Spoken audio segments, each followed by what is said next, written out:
आज इस वीडियो के अंदर मैं एक्सप्लेन करने जा रही हूँ chapter 4 carbon and its compound of class 10 science and जो बुक फॉलो की है मैंने वो है एनसीईआरटी। और इस वीडियो के अंदर जो मैं टॉपिक इस चैप्टर का जो टॉपिक कवर करने जा रही हूँ वो है topic 4.2.1 saturated and unsaturated carbon compounds और इसके जो सैचुरेटेड और अनसैचुरेटेड कंपाउंड्स हैं उनके structure. Hello everyone, welcome back to my channel SK studies. My name is Sarabjeet Kaur and चलिए हम वीडियो को स्टार्ट करते हैं। Topic 4.2.1 saturated and unsaturated carbon compounds. तो इस वीडियो के अंदर हम पढ़ने जा रहे हैं सैचुरेटेड कंपाउंड कार्बन कंपाउंड्स कौन से होते हैं और अनसैचुरेटेड कार्बन कंपाउंड्स कौन से होते हैं। तो सबसे पहले अगर हम बात करते हैं कि सैचुरेटेड कार्बन कंपाउंड्स की, the compounds of carbon which are linked by only single bond between the carbon atoms are called saturated compounds। तो सैचुरेटेड कंपाउंड्स क्या होता है? ये कार्बन और कार्बन के बीच का एक कंपाउंड है जिसके अंदर जो कार्बन कार्बन है उनके अंदर एक सिंगल बॉन्ड होता है, मतलब कि उनकी जो लिंकेज होती है वो सिर्फ सिंगल बॉन्ड से लिंक होती है। तो इस तरह के कंपाउंड्स को हम क्या कहेंगे? Saturated compounds. इसका एग्जाम्पल क्या है? जैसे कि CH4, C2H6 एंड C3H8। इस इन सारे कंपाउंड्स के अंदर जो कार्बन कार्बन लिंकेज है वो सिर्फ सिंगल बॉन्ड की है, इसलिए इनको सैचुरेटेड कंपाउंड्स बोलते हैं। उसके बाद है unsaturated compounds. Compounds of the carbon having double or triple bonds between their carbon atoms are called the unsaturated compounds. तो कहते हैं कार्बन के ऐसे कंपाउंड जिसके अंदर जो कार्बन कार्बन है वो डबल बॉन्ड या फिर ट्रिपल बॉन्ड से अटैच होता है, उनको हम क्या बोल देते हैं? Unsaturated carbon compounds. तो इसका एग्जाम्पल क्या है? C2H4 ethene, C2H2 ethyne, right. तो ये सारे क्या हो गए? Unsaturated compounds. अब मैं आपको इनके ना स्ट्रक्चर बना के दिखाती हूँ, आपको ज्यादा क्लैरिटी हो जाएगी कि किस तरह से सैचुरेटेड कंपाउंड्स के अंदर सिंगल बॉन्ड होता है और अनसैचुरेटेड कंपाउंड्स के अंदर डबल या ट्रिपल बॉन्ड होता है। ठीक है, तो सबसे पहले हम स्ट्रक्चर बनाते हैं CH4 C2H6 का। ठीक है, तो सबसे पहले अगर हम स्ट्रक्चर बनाते हैं CH4, दिस इज CH4। ठीक है, मतलब कि इसके अंदर एक कार्बन है और वो कार्बन, अब सबसे पहले कार्बन है, कार्बन के साथ कितने हाइड्रोजन अटैच है? 4। तो ये क्या हो जाएगा? अब हमने 4 हाइड्रोजन इसके चारों तरफ इस तरह से रख दिए। ठीक है, तो अब कार्बन के पास कितने इलेक्ट्रॉन्स होते हैं आउटर मोस्ट में? 4 इलेक्ट्रॉन। वो चारों इलेक्ट्रॉन्स को इन चारों हाइड्रोजन के सामने रख देगा। ठीक है, और हाइड्रोजन के आउटर मोस्ट में कितने इलेक्ट्रॉन होते हैं? ओनली 1।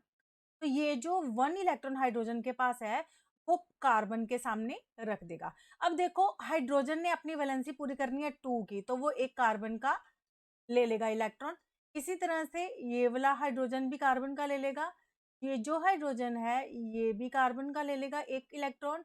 और इस तरह से जो हर एक हाइड्रोजन ने कार्बन का एक-एक इलेक्ट्रॉन लिया और अपनी वैलेंसी जो कि 2 की उनकी थी इनर्ट गैस कॉन्फ़िगरेशन को अटेन करने की कैपेबिलिटी, वो कंप्लीट कर ली। अब जो कार्बन है, कार्बन को कितने चाहिए इलेक्ट्रॉन्स? 4 इलेक्ट्रॉन चाहिए ना। तो अब कार्बन क्या करेगा? इन सारे हाइड्रोजन का एक-एक इलेक्ट्रॉन लेगा और अब जो कार्बन है उसके पास टोटल कितने आ गए? 8 इलेक्ट्रॉन। इस तरह से कार्बन ने हाइड्रोजन के साथ सिंगल बॉन्ड बना के अपनी जो है इनर्ट गैस कॉन्फ़िगरेशन को अटेन कर लिया। तो अब बनाने के बाद, अब क्योंकि इन्होंने सिर्फ एक-एक इलेक्ट्रॉन को शेयर किया है, इस कारण इनके अंदर क्या आ जाएगा? Double bond. मतलब कि हर एक हाइड्रोजन जो कार्बन के साथ है वो एक सिंगल बॉन्ड आ जाएगा, सिंगल बॉन्ड से अटैच होगा। तो ये हो जाएगा इसका स्ट्रक्चर। ठीक है, इसी तरह से अगर हम C2H6 का स्ट्रक्चर बनाता है, जो कि अनदर एग्जांपल था हमारा, देखो सैचुरेटेड कार्बन कंपाउंड्स का, ये हमने CH4 बना लिया। अब नेक्स्ट मैं बनाने जा रही हूँ C2H6 का, आपको ज्यादा अच्छी क्लैरिटी हो जाएगी। तो C2H6 का बनाने के लिए अब हमारे पास अब हम क्या बनाने जा रहे हैं? C2H। ठीक है, तो इसका स्ट्रक्चर बनाने के लिए हमारे पास क्या है? 2 कार्बन एटम है। तो मैंने इस तरह से 2 कार्बन एटम यहाँ पे ले लिया। ठीक है, अब इन 2 कार्बन एटम के साथ कितने हाइड्रोजन अटैच्ड हैं? 6। मतलब कि हमने क्या करना होता है? इनको हाफ हाफ डिवाइड कर देना होता है। मतलब कि 3 जो हाइड्रोजन है वो इस वाले कार्बन के साथ होंगे। ठीक है, इस तरह से। और जो 3 हाइड्रोजन है वो इस कार्बन के साथ यहाँ पे इस तरह उनके चारों तरफ आ जाएंगे। ठीक है, अब कार्बन के आउटर मोस्ट शेल में कितने इलेक्ट्रॉन्स है? 4। अब कार्बन क्या करेगा? अपने 4 इलेक्ट्रॉन्स को इस तरह से यहाँ पे रख देगा। ये वाला कार्बन भी अपने 4 इलेक्ट्रॉन्स को इस तरह से यहाँ पे रख ठीक है। अब हाइड्रोजन के आउटर मोस्ट में तो सिर्फ एक ही इलेक्ट्रॉन होता है, जैसे हमने ऊपर भी किया था। तो इसमें भी क्या आ जाएगा, सारे हाइड्रोजन जो उनके आउटर मोस्ट में एक एक इलेक्ट्रॉन है, उसको कार्बन के सामने रख देंगे। अब हाइड्रोजन्स क्या करेंगे, सारे के सारे हाइड्रोजन कार्बन का एक एक इलेक्ट्रॉन लेंगे और अपनी इनर्ट गैस कॉन्फ़िगरेशन को पूरा कर लेंगे। ठीक है, इस तरह। अब ये वाला हाइड्रोजन भी ऐसे ही करना है, ये वाला हाइड्रोजन। अब ये तो हो गए सारे हाइड्रोजन्स, ठीक है, जिन्होंने अपना एक-एक कार्बन से इलेक्ट्रॉन लिया और आपने 2 ऑक्टेट अपना कंप्लीट कर लिया 2 इलेक्ट्रॉन्स का। अब बारी है कार्बन की। अब कार्बन क्या करेगा? अब देखो कार्बन ने एक-एक 3 हाइड्रोजन से एक-एक इलेक्ट्रॉन ले लिया। अब वो जो चौथा इलेक्ट्रॉन है वो कहाँ से लेगा? वो लेगा कार्बन से, ठीक है? अब हम इस वाले कार्बन की बात करने जा रहे हैं, तो ये कार्बन क्या करेगा?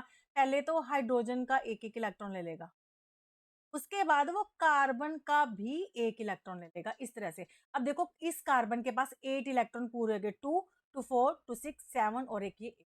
अब ये वाला कार्बन भी इसी तरह से ही करेगा, वो भी ये वाले कार्बन का 1 इलेक्ट्रॉन ले लेगा और सारे हाइड्रोजन्स का भी 1-1 इलेक्ट्रॉन ले लेगा।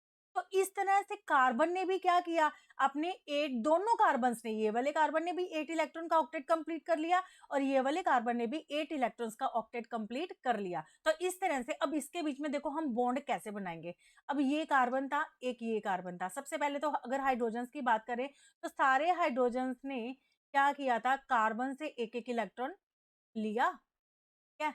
और अपनी कॉन्फ़िगरेशन को कंप्लीट कर लिया और अब कार्बन-कार्बन ने भी तो एक ही इलेक्ट्रॉन लिया ना, तो इस तरह से इनके बीच में भी क्या हो गया, सिंगल बॉन्ड, तो ये हो गया हमारा स्ट्रक्चर C2H6 का। ठीक है? अब इसी तरह से हम क्या कर सकते हैं, हम अनसैचुरेटेड कंपाउंड्स का भी स्ट्रक्चर बना सकते हैं। ठीक है? अब उसका अगर हम एक एग्ज़ाम्पल ले लें, हम ले लेते हैं, एक ही एग्ज़ाम्पल मैं आपको डिस्कस करूँगी तो दूसरा वैसे ही होगा। तो वो क्या हो जाएगा, C2H2। ठीक है, पहला एग्जांपल है। तो यहाँ पे क्या है, 2 कार्बन है। अब जैसे कि मैंने आपको पहले भी बताया था कि जो हाइड्रोजन है वो इक्वली डिस्ट्रीब्यूट कर देते हैं। तो यहाँ पे देखिए एक हाइड्रोजन इसने ले लिया, एक हाइड्रोजन इसके पास आ गया। ठीक है? अब देखो क्या है, कार्बन ने 1 इलेक्ट्रॉन इसके सामने रख दिया और उसको 4 इलेक्ट्रॉन टोटल चाहिए, तो 3 इलेक्ट्रॉन बचे, उसने ए वाले कार्बन के सामने रख दिए। अब ये वाले कार्बन ने भी 3 इलेक्ट्रॉन इसके सामने रख दिए और 1 इलेक्ट्रॉन हाइड्रोजन के सामने रख दिया। ये वाले हाइड्रोजन ने भी अपना इलेक्ट्रॉन इस तरह से रख दिया। अब हाइड्रोजन अपनी सबसे पहले अपने ऑक्टेट को कंप्लीट करेगा इस तरह, ये वाला हाइड्रोजन, ठीक है? अब बात आती है ये वाले कार्बन की, तो ये कार्बन क्या करेगा, 1 इलेक्ट्रॉन इधर से लेगा, 5 हो जाएँगे और 3 इलेक्ट्रॉन ये वाले हो जाएँगे, तो उसके पास टोटल 8 इलेक्ट्रॉन हो जाएँगे इसके ऑक्टेट में। तो इसका ऑक्टेट क्या हो जाएगा, कंप्लीट हो जाएगा। ठीक है? अब ये वाला कार्बन भी क्या करेगा, ये भी इसी तरह से करेगा। ये 3 इलेक्ट्रॉन इसके ले लेगा और 1 हाइड्रोजन से ले लेगा। तो अब हुआ क्या कि ये जो 2 कार्बन थे, इन्होंने हाइड्रोजन से 1 इलेक्ट्रॉन लिया तो सिंगल बॉन्ड आ गया। ठीक है? ये वाले हाइड्रोजन से भी 1 इलेक्ट्रॉन लिया तो सिंगल बॉन्ड आ गया। अब इन्होंने आपस में, दोनों कार्बन ने आपस में 3 इलेक्ट्रॉन शेयर किए, तो इनके बीच में क्या आ जाएगा, ट्रिपल बॉन्ड। तो this is the structure of C2H2। तो ये तो थे सैचुरेटेड एंड अनसैचुरेटेड कंपाउंड और उनके स्ट्रक्चर। होप आपको ये सारा कुछ क्लियर हो गया होगा। अगर फिर भी कोई क्वेरी है तो आप प्लीज़ मुझे कमेंट सेक्शन में बताइए, मैं आप उसको ज़रूर सॉल्व करूँगी। Thank you so much.